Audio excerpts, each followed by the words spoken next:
ओम गणेशाय नमः। आप सभी को माघ मास की संकष्टी चतुर्थी व्रत की हार्दिक शुभकामनाएं।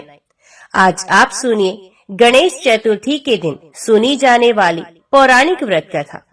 संकष्टी चौथ की पौराणिक कथा के अनुसार एक बार एक शहर में देवरानी और जेठानी रहा करती थी।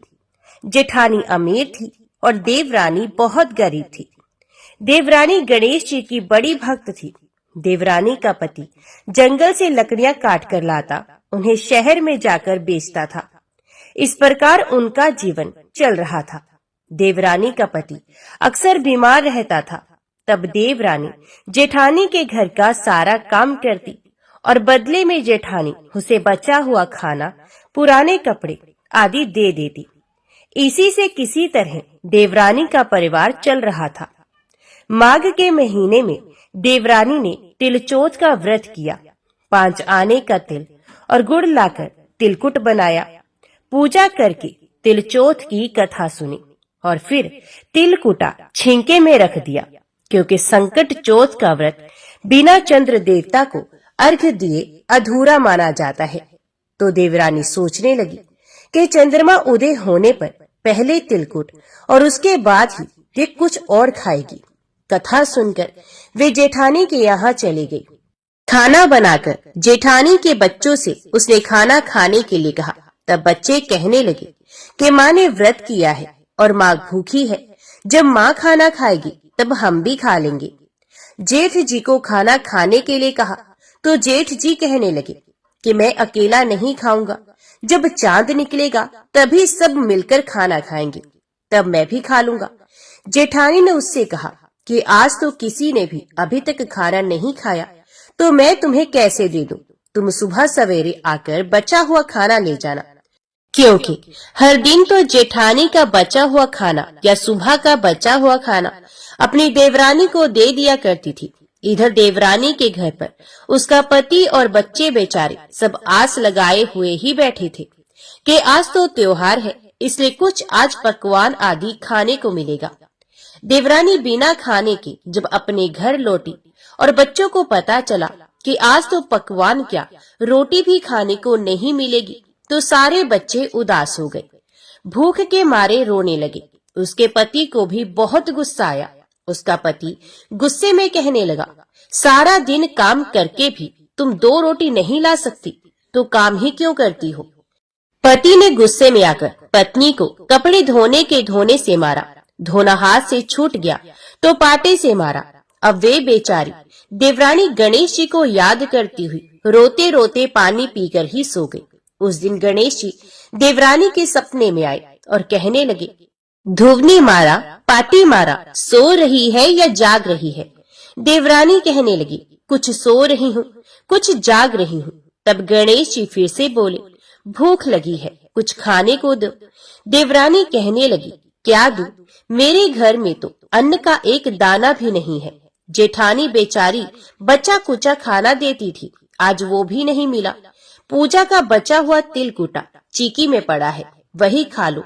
तिलकुटा खाने के बाद गणेश जी फिर से कहने लगे, तुवने मारी, पाटी मारी, निपटाए लगी है, कहाँ निपटूं? तो वही बोली, ये पड़ा घर, जहाँ इच्छा हो वही निपट लो। फिर गणेश जी बच्चे की तरह कहने लगे, अब हाथ कहाँ पहुँचूं? नींद में मगन देवरानी को बहुत गुस्सा आया। वे सोचने लगी कि कब से तंग किए जा रहे हो। तो उसने गुस्से से कहा कि मेरे सर पर पूछो और कहाँ पहुँचोगे?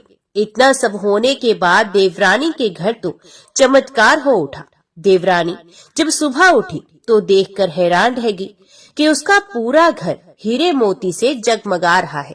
सर पर जहाँ विनायक जी पहुँचे थे वहां तो हीरे के टीके और बिंदी जगमगा रही थी। उस दिन देवरानी अपनी जेठानी के यहाँ काम करने के लिए नहीं गई। बड़ी देर तक देवरानी की राह देखने के बाद जेठानी ने अपने बच्चों को देवरानी को बुलाने के लिए भेजा। जेठानी सोच रही थी कि शायद मैंने कल अपनी देवरानी को खाना नहीं दिया, हो सकता है इसलिए मेरी देवरानी बुरा मान गई है, इसलिए आज नहीं आई होगी। तो बच्चे बुलवाने गए तो कहने लगे, चाची चलो, माँ ने बुलाया है, सारा काम पड़ा हुआ है।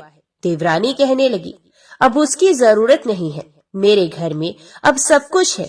गणेश जी भगवान ने मुझ पर बड़ी कृपा की है। अब बच्चे अपने घर पर गए। घर जाकर अपनी माँ को सब बताया कि माँ, चाची का घर तो पूरा हीरे मोतियों से जगमगा रहा है। अब उनका घर पहले की तरह टूटा फूटा नहीं रहा। जेठानी ने ये सब सुना तो उसे विश्वास नहीं हुआ और वे सोचने लगी, बच्चे मजाक कर रहे होंगे। फिर वे दौड़ी दौड़ी अपनी देवरानी के घर आई और जो कुछ उसने देखा उसकी आंखें खुली की खुली रह गई। वे देवरानी से पूछने लगी, अरे ये सब कैसे हुआ? तब देवरानी तो बड़ी सीधी सादी थी, बहुत भोली भाली थी। उसने उसके साथ जो कुछ हुआ सब कुछ अपनी जेठानी से कह दिया। जेठानी बड़ी चालाक थी। घर लौटकर जेठानी ने अपने पति से कहा कि आप मुझे धोबन और पाटे से मारो। उसका पति कहने लगा, हे भलमानस, मैंने तो तुम्हारे ऊपर कभी हाथ तक नहीं उठाया। मैं भला तुम्हें धवन और पाटे से कैसे मार सकता हूँ? लेकिन जेठानी मानी ही नहीं और वे जिद करने लगी कि मुझे पीटो। मजबूर होके उसके पति को उसे मारना ही पड़ा। अब उसने ढेर सारा घी डालकर चूरमा बनाया और चीके में रखकर सो गई। रात को चौथ विनायक जी सपने में आए और कहने लगे कि भूख लगी है, क्या खाऊं? तो जेठानी कहने लगी कि हे गणेश जी महाराज, मेरी देवरानी के यहाँ तो आपने सुख खा तिलकुट खाया था। मैंने तो ढेर सारा घी डालकर चूरमा बनाकर आपके लिए छींके में रख दिया है। फल और मेवे भी साथ में रखे हैं। हे गणपति जी महाराज, जो चाहे वे आप खा लीजिए। सारा चूरमा खाने के बाद गणपति जी कहने लगे, निपटे कहाँ? तो जेठानी कहने लगी, उसके यहाँ तो टूटी फूटी झोपड़ी थी, मेरे यहाँ तो कंचन का महल है, जहाँ चाहो निपट लो। तब गणेश जी ने पूछा, अच्छा ठीक है, अब बताओ मैं पहुँचूं कहाँ? तो जेठानी कहने लगी, मेरे माथे पर बड़ी सी बिंदी लगाकर पहुँच लो। जेठानी तो बहुत चालाक थी और उसके मन में धन का लालच भी था। धन की लालची जेठानी सुबह सुबह बड़ी जल्दी उठ गई। सोचने लगी कि आज तो मेरा घर भी हीरे जवाहरात से भर चुका होगा और मैं तो देवरानी से ज्यादा अमीर बन जाऊंगी। लेकिन जब वे सुबह उठी तो उसने देखा हीरे मोती की जगह उसके घर में तो गंदगी फैली हुई थी और बड़ी तेज बदबू आ रही थी। उसके सर पर भी बड़ी सी बिंदी की जगह गंदगी लगी हुई थी। तब उसने कहा कि हे गणेश जी महाराज, ये आपने क्या कर दिया? मुझसे रूठे और देवरानी पर टूटे। जेठानी बहुत दुखी हुई, उसे गुस्सा भी आ रहा था। जेठानी ने किसी तरह अपने घर की सफाई करने की कोशिश की, लेकिन गंदगी तो और ज्यादा फैलती ही जा रही थी। उधर जेठानी के पति को जब मालूम हुआ तो वे भी बहुत गुस्सा हुआ और कहने लगा कि तेरे पास तो इतना सब कुछ था, फिर भी तेरा मन नहीं भरा। जेठानी के पति ने भी उसे ताना दे दिया। परेशान होकर चौथ के गणेश जी से वे विनती करने लगी। तब गणेश जी ने कहा, देवरानी से जलन करने के कारण तूने जो कुछ भी किया था, यही उसका फल है। अब तू अपने धन में से आधा धन देगी, तभी ये सब गंदगी साफ होगी। जेठानी ने किसी तरह अपना आधा धन बांट दिया, किंतु मोहरों की एक हांडी चूल्हे के नीचे उसने गाड़ कर रखी थी। उसने सोचा, इसका पता तो किसी को नहीं चलेगा, और उसने वे छुपाया हुआ धन बांटा ही नहीं। छुपाए हुए धन को छोड़कर बाकी सारा धन उसने अपनी देवरानी को आधा आधा दे दिया और फिर गणेश जी से कहने लगी, हे गणपति भगवान, अब तो अपना ये बिखराव समेट लो। तब गणपति भगवान कहने लगे, अभी नहीं, पहले चूल्हे के नीचे जो गाड़ी हुई मोहरों की हांडी है उसे भी ताक में रख दो और 2 सुई के भी 2 हिस्से कर दो। इस प्रकार गजानन ने बाल स्वरूप में आकर सुई जैसी छोटी से छोटी चीज का भी बंटवारा करवा दिया और इसके बाद ही अपनी माया समेटी। माया समेट ही जेठानी के घर जो गंदगी फैली हुई थी वे भी दूर हो गई और जेठानी को उसके लालच का सबक भी मिल गया।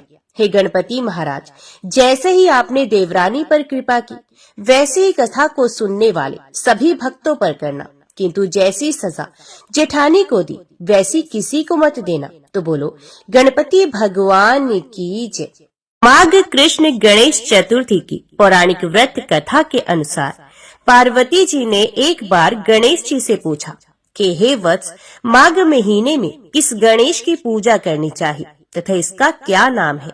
उस दिन पूजन में किस वस्तु का नैवेद्य अर्पित करना चाहिए और क्या आहार ग्रहण करना चाहिए, इसे आप सविस्तार बतलाने की कृपा करें। गणेश जी ने कहा कि हे माता, माघ में भालचंद्र नामक गणेश की पूजा करनी चाहिए।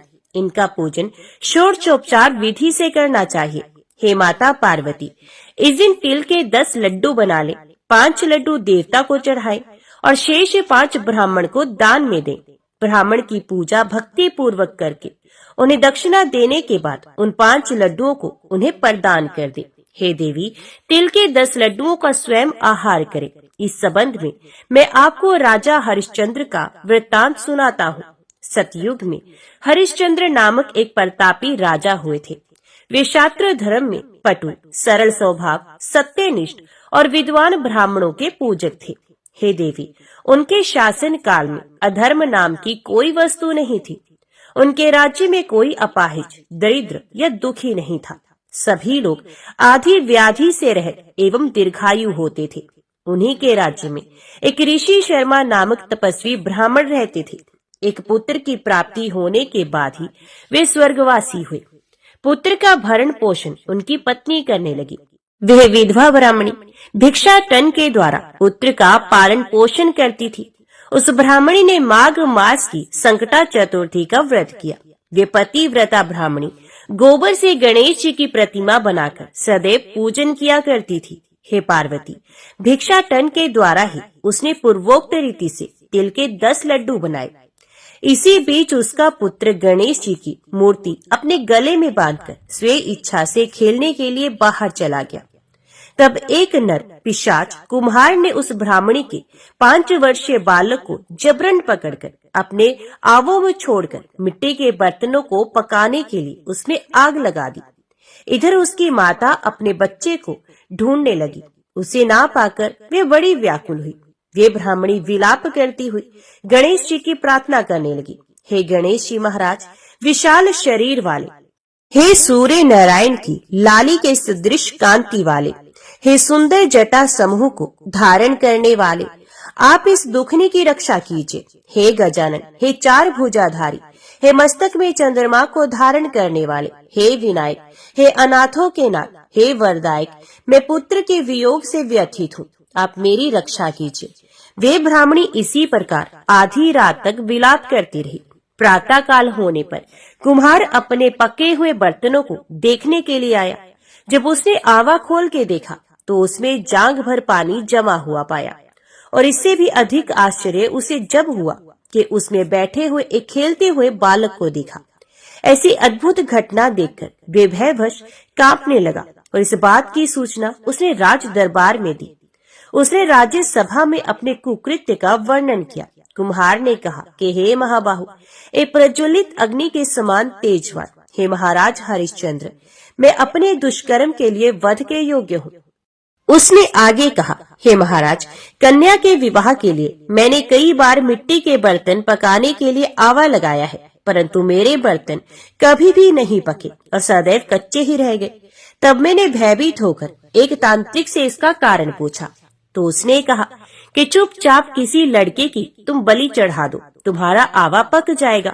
मैंने सोचा कि मैं किसके बालक की बलि दूं? जिसके बालक की बलि दूंगा वे मुझे क्यों कर जीवित छोड़ेगा। इसी भय से हे महाराज, मैंने दृढ़ निश्चय किया कि इसे ही बैठाकर आग लगा दूंगा। मैंने अपनी पत्नी से परामर्श भी किया कि ऋषि शर्मा ब्राह्मण मृत हो गए हैं। उनकी विधवा पत्नी भीख मांगकर अपना गुजारा करती है। अरे, वे लड़के को लेकर क्या करेगी? मैं यदि उसके पुत्र को बलि दे दूं तो मेरे बर्तन भी पक जाएंगे। मैं इसे जघन्य गर्म को करके रात में निश्चिंत होकर सो गया था। प्रातः जब मैंने आवा खोलकर देखा तो क्या देखता हूँ कि उस लड़के को मैं जिस स्थिति में बैठाकर गया था वे उसी तरह निर्भय भाव से बैठा है और उसमें जांग भर पानी भरा हुआ है। इस भयावह दृश्य से मैं कांप उठा और इसकी सूचना देने आपके पास आया हूँ। कुम्हार की बात सुनकर राजा बहुत ही विस्मित हुए और उस लड़के को देखने के लिए आए। बालक को प्रसन्नता पूर्वक खेलते देखकर मंत्री से राजा ने कहा कि ये क्या बात है, ये किसका लड़का है, इस बात का पता लगाओ। इस आवे में जांग भर जल कहाँ से आया, इसमें कमल के फूल कहाँ से खिल गए। इस दरिद्र कुम्हार की आवे में वैदूर्य मणि के समान हरी हरी दूब कहाँ से उगाई। बालक को ना तो आग की जलन हुई, ना तो इसे भूख प्यास ही लगी। ये आवे में भी वैसा ही खेल रहा है, मानो अपने घर में खेल रहा हो। राजा इस तरह की बात कह ही रहे थे कि वे ब्राह्मणी वहां बिलखती हुई आ पहुंची। वे कुम्हार को कोसने लगी। जिस प्रकार गाय अपने बछड़े को देखकर रंभाती है, ठीक वही अवस्था उस बुढ़िया की भी थी। वे बुढ़िया बालक को गोद में लेकर प्यार करने लगी और कांपती हुई राजा के सामने बैठ गई। राजा हरिश्चंद्र ने पूछा कि हे ब्राह्मणी, इस बालक के ना जलने का क्या कारण है? क्या तू कोई जादू जानती है, अथवा तूने कोई धर्म आचरण किया है जिसके कारण बच्चे को आंच तक नहीं आई? राजा की बात सुनकर ब्राह्मणी ने कहा कि हे महाराज, मैं कोई जादू नहीं जानती और ना तो कोई धर्म आचरण, तपस्या, योग, दान आदि की प्रक्रिया ही जानती हूँ। हे राजन, मैं तो संकट नाशक गणेश चतुर्थी का व्रत करती हूँ। उसी व्रत के प्रभाव से मेरा पुत्र जीता जागता बच गया है। ब्राह्मणी की बात सुनकर राजा ने कहा कि मेरे राज्य की संपूर्ण जनता इस संकट नाशक गणेश चतुर्थी का व्रत करे, इसमें मेरी पूर्ण सम्मति है। राजा ने उसकी परिक्रमा करते हुए कहा कि हे पतिव्रते, तू धन्य है। राजा ने संपूर्ण नगर वासियों को गणेश जी का व्रत करने का आदेश दे दिया। इस आश्चर्यजनक घटना के कारण सभी लोग उस दिन से प्रत्येक मास की गणेश चतुर्थी का व्रत करने लगे। इस व्रत के प्रभाव से ब्राह्मणी ने अपने पुत्र के जीवन को पुनः पाया था। इतना कहने के बाद श्री कृष्ण ने कहा कि हे युधिष्ठिर, आप भी सर्वोत्तम व्रत कीजिए।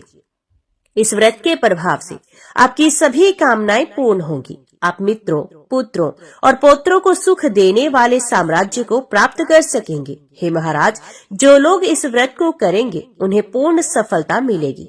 भगवान श्री कृष्ण की बात से युधिष्ठिर बहुत प्रसन्न हुए और माघ कृष्ण गणेश चतुर्थी का व्रत करके निष्कंटक राज्य भोगने लगे। तो बोलो गणपति भगवान की जय।